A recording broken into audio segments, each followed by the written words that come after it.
अप्रैल के दौरान mutual fund की इक्विटी स्कीम में निवेश में गिरावट देखने को मिली है। इक्विटी स्कीम में मार्च के मुकाबले अप्रैल में इनफ्लो 5% घटा, 38,440 करोड़ रुपए रहा। सिप के रास्ते आने वाले निवेश में भी गिरावट आई है। सिप के रास्ते इक्विटी में 31,115 करोड़ रुपए का निवेश आया है। हालांकि अप्रैल के दौरान इक्विटी स्कीम में निवेश घटने के साथ डेट स्कीमों में निवेश का रुझान बढ़ा है। सर, इन आंकड़ों को अगर हम भीतर से समझें तो क्या कुछ तस्वीर बनती दिख रही है? इक्विटी में थोड़ी सुस्ती दिख रही है। जो नेट इक्विटी म्यूचुअल फंड का इन्फ्लोस में 5% की मंथ ऑन मंथ कमी दिख रही है, और ये बाजार में उस गिरावट का उतार चढ़ाव का असर है जो हम जनवरी के बाद से लगातार देख रहे हैं। 38,440 करोड़ रुपए के आसपास का रहा, जबकि मार्च में 40,000 करोड़ रुपए के आसपास था।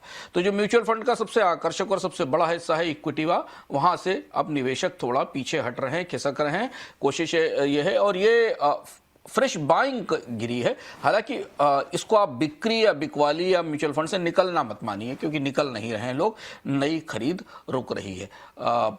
जो ओवरऑल इक्विटी इन्फ्लो है वो स्ट्रांग बने हुए हैं। एमओएम आधार पर अगर आप देखें तो गिरावट है, लेकिन ईयर ऑन ईयर आधार के ऊपर, सालाना आधार पर ग्रोथ ठीक है। एयूएम करीब 11-11.5%, पूरा म्यूचुअल फंड का एयूएम करीब 11-11.5% के आसपास बढ़ा है।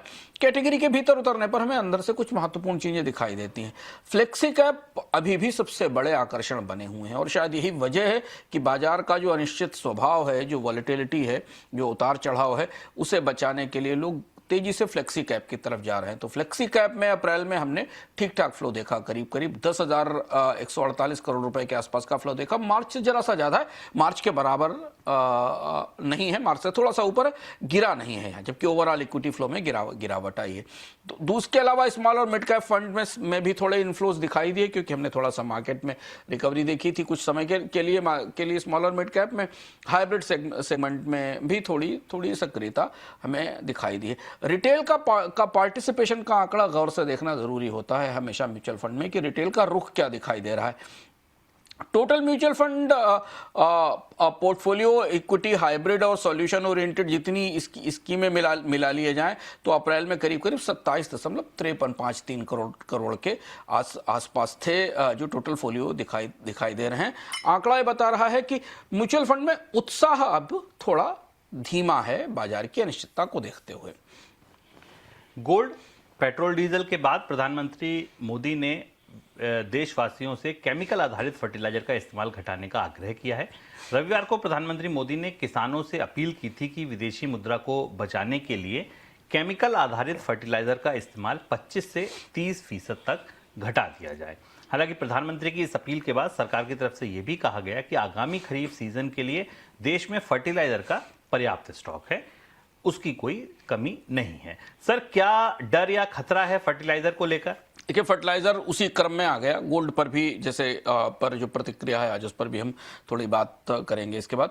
फर्टिलाइजर उसी क्रम में है जिस क्रम में गोल्ड, फॉरेक्स और फ्यूल की बात थी। प्रधानमंत्री की तरफ से फिर ये बात कही गई कि इसको घटाया जाए, और ये चर्चा आप आज से नहीं, पिछले 15 सालों से 20 सालों से केमिकल फर्टिलाइजर का प्रयोग कम किया जाए। तमाम कारण इसके आर्थिक भी हैं, विदेशी मुद्रा से जुड़े हुए भी हैं, खेती से और भूमि की जो उर्वरा क्षमता है उससे भी जुड़े हुए तमाम कारण हैं। लेकिन अभी भी प्रधानमंत्री ने वो सारे बटन दबा दिए, वो सारे सिग्नल्स दे दिए पिछले 48 घंटे में, जहां जहां खतरा दिख रहा है, जहां हम आपको लगातार बोनस पॉइंट पर चर्चा में मार्च से बता रहे हैं। प्रधानमंत्री का इशारा यह था, हालांकि इससे कोई भारत में केमिकल फर्टिलाइजर की खपत कम नहीं हो जाएगी, उसका कोई विकल्प उपलब्ध नहीं है। सबसे महत्वपूर्ण बात है कि सरकारें ऐसी बातें कहती हैं तो हमें यह भी समझना चाहिए कि क्या 25% केमिकल फर्टिलाइजर से अलग आने पर उतनी ही उत्पादकता बढ़ाने का दूसरा विकल्प बाजार में कहां उपलब्ध है और कितने संगठित रूप से पूरे देश में उपलब्ध होगा।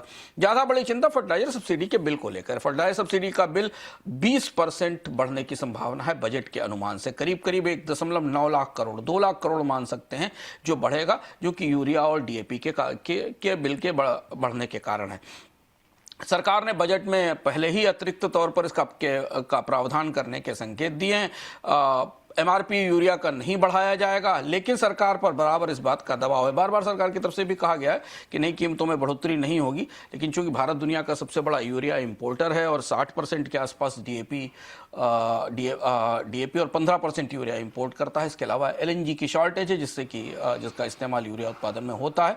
ऐसी स्थिति में फर्टिलाइजर प्रेशर पॉइंट बन चुका है। और अगर ये होर्मुज लंबी खिंचती है जो हम आपको बता रहे हैं, और होर्मुज के खुलने के बाद भी स्थितियां सामान्य होने में 5 से 6 महीने लगते हैं, तो सरकार के लिए फर्टिलाइजर की बड़ी चुनौती हो सकती है, बन सकती है। तो ये कॉल इस लिहाज से दी गई है, इशारा यह है कि फर्टिलाइजर के डिस्ट्रीब्यूशन को थोड़ा सख्त करेगी सरकार, फर्टिलाइजर को बांटने में, देने में थोड़ी सख्ती आने वाले दिनों में बढ़ती जाएगी। हालांकि स्टॉक्स अभी मौजूद हैं, सरकार की तरफ से ये कहा गया है। डोमेस्टिक प्रोडक्शन में गिरावट है जो दबाव बना रही है।